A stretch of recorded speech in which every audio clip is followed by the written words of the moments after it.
Yaqin Sharqda keskinlik cho'qqiga chiqdi. Tramp harbiy va ideologik frontni birlashtirdi. Oq uy Eron bo'yicha 3 ta ehtimoliy ssenariyni ko'rib chiqmoqda.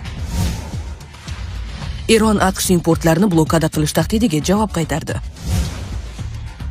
Eron keskin talab qo'ydi. Arab davlatlaridan to'liq kompensatsiya undiriladi. Erondagi vaziyat sabab Lavrov kutilmaganda Xitoyga bordi. Hozirgi kunda erkaklar orasida eng ko'p tavsiya qilinayotgan vosita Prostamix. 40 mingdan ortiq erkak foydalangan va hammasi rozi. Bu vosita yosh o'tib charchoq bo'ladiganlarga foydali, quvvatni, ishonchni qaytaradi. Natija esa birinchi kursdayoq bilinadi. Kanal obunachilari uchun 50% chegirma. Hoziroq buyurtma bering va chegirmaga ega bo'ling. Yaqin Sharqda keskinlik cho'qqiga chiqdi. Tramp harbiy va ideologik frontni birlashtirdi. Benyamin Netanyahu AQSh prezidenti Donald Trampning qarorini ochiq qo'llab-quvvatladi. Unga ko'ra Eron qoidalarini buzgan va shu sabab Tramp dengiz blokadasini joriy etishga majbur bo'lgan. Netanyahu bu qarorni qat'iy va to'g'ri pozitsiya deb baholadi. Yana u AQSh vitse-prezidenti J.D. Vance bilan muloqot qilganini aytib, muzokaralardagi barcha o'zgarishlar haqida muntazam ma'lumot olib turganini bildirdi. Uning so'zlariga ko'ra, AQSh uchun asosiy maqsad Eron hududidan barcha boyitilgan yadroviy materiallarni olib chiqish va kelgusi yillar hatto 10 yillar davomida boyitish jarayoniga yo'l qo'ymaslikdir.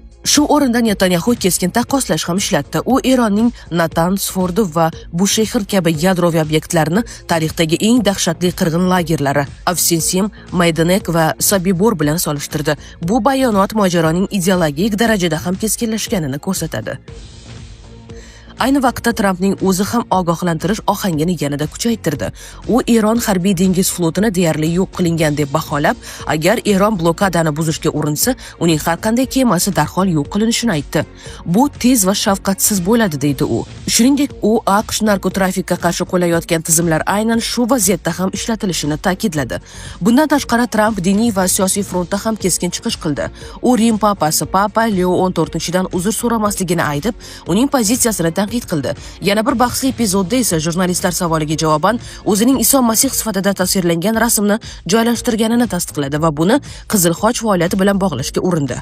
Yana Tramp Eron bilan aloqalar haqida ham bayonot berdi. Uning aytishicha, Eron tomoni o'zi bog'lanib kelishuv tuzishni xohlayotganini bildirgan. Shu bilan birga u Eronni butun dunyoni shantaj qilayotgan davlat sifatida ta'riflab, bunga yo'l qo'ymasligini qat'iy aytdi. Ammo bu pozitsiyaga hamma ham qo'shilmayapti. Keir Starmer boshchiligidagi Buyuk Britaniya Hormuz bo'g'ozi blokadasini qo'llab-quvvatlamasligini ma'lum qildi. Starmerning ta'kidlashicha, bo'g'oz ochiq bo'lishi global savdo va barqarorlik uchun juda muhim. Bu esa G'arb ichida ham birlik yo'qligini ko'rsatadi. Yana boshqa tomondan shubha va qarshi bayonotlar yangramoqda. Eron parlamenti spikerining birinchi o'rinbosari Ali Nikzod amerikalik uchuvchining qutqarilgani haqidagi versiyaga ishonmasligini bildirib, AQSh aslida boshqa maqsad bilan kelganini aytdi. Bundan tashqari Friedrich Merz Islomoboddagi muzokaralarning muvaffaqiyatsiz tugashini yomon tayyorgarlik bilan izohladi. Unga ko'ra, Eron bilan urush nafaqat mintaqaviy, balki Germaniya iqtisodiyoti va oddiy aholiga ham uzoq muddatli bosim keltirib chiqaradi. Xullas, yana bir front, G'azo. Isroil mudofaa armiyasi hudud aholisiga Hamas bilan hamkorlik qilmaslikka chaqiruvchi varaqalar tarqatdi. Ularda aholiga kuchlilar tomorida bo'lish va o'z kelajagini ta'minlash uchun Isroil bilan aloqa qilish taklif etilgan.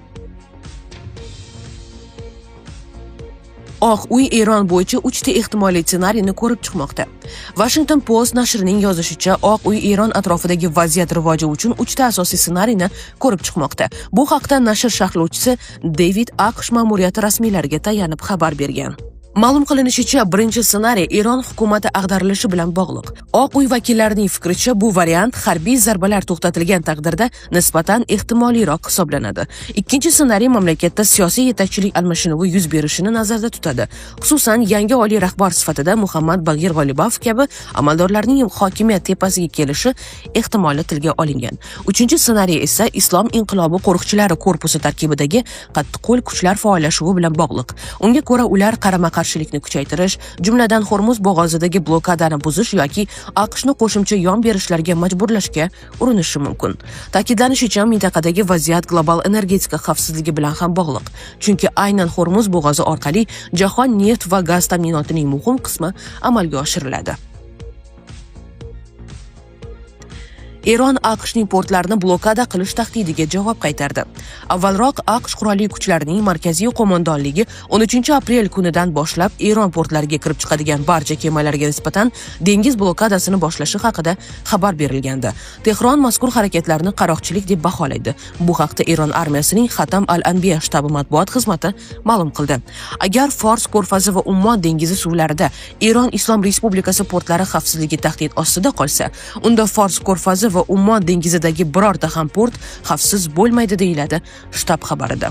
Qayd etilishicha, Eron qurolli kuchlari Fors ko'rfazi va Ummon dengizidagi portlar xavfsizligi yo hamma uchun yoki hech kim uchun emas deya aniq va ravshan bayon etadi. Shuningdek, o'z hududiy suvlarida suverenitetni amalga oshirish Eron millatining tabiiy huquqi ekani bildirilgan.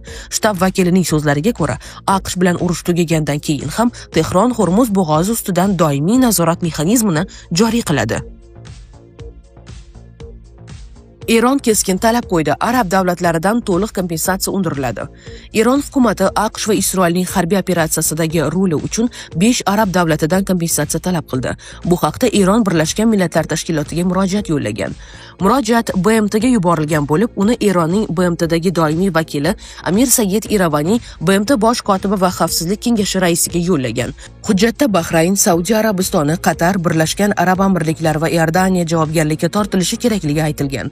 Eron ularning barchasidan mamlakatga yetkazilgan moddiy va ma'naviy zarar uchun to'liq kompensatsiya to'lashni talab qilmoqda.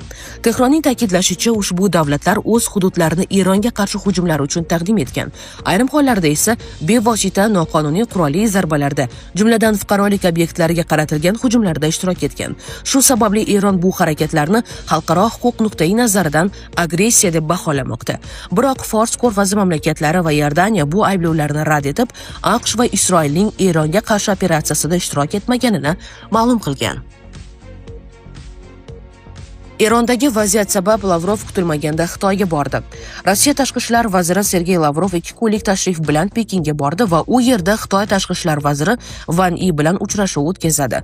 Muzokaralarda ikki davlat o'rtasidagi hamkorlik masalalari, shuningdek BMT, BRICS, Shanxay hamkorlik tashkiloti, G20 va APEX kabi xalqaro tuzilmalardagi hamkorlik muhokama qilinadi. Shu bilan birga Ukraina mojarosi va Yaqin Sharqdagi vaziyat kabi dolzarb masalalar ham kun tartibidan o'rin olgan. Bu tashrif AQSh va Eron o'rtasida Islomobodda bo'lib o'tgan muzokaralar fonida amalga oshmoqda. Ushbu muzokaralar 20 soatdan ortiq davom etgan bo'lsa-da, yakunda kelishuvga erishilmadi va shundan so'ng AQSh prezidenti Donald Trump Hormuz bo'g'ozini blokada qilish boshlanganini e'lon qildi. Shunga qaramay vositachi davlatlar Pokiston, Misr va Turkiya 2 haftalik sulh muddati tugashidan oldin yana bir muzokara raundini tashkil etishga umid qilmoqda. New York Times nashri ma'lumotiga ko'ra, aynan Xitoy, AQSh va Eron o'rtasida vaqtinchalik sulhga erishilishida muhim rol o'ynagan.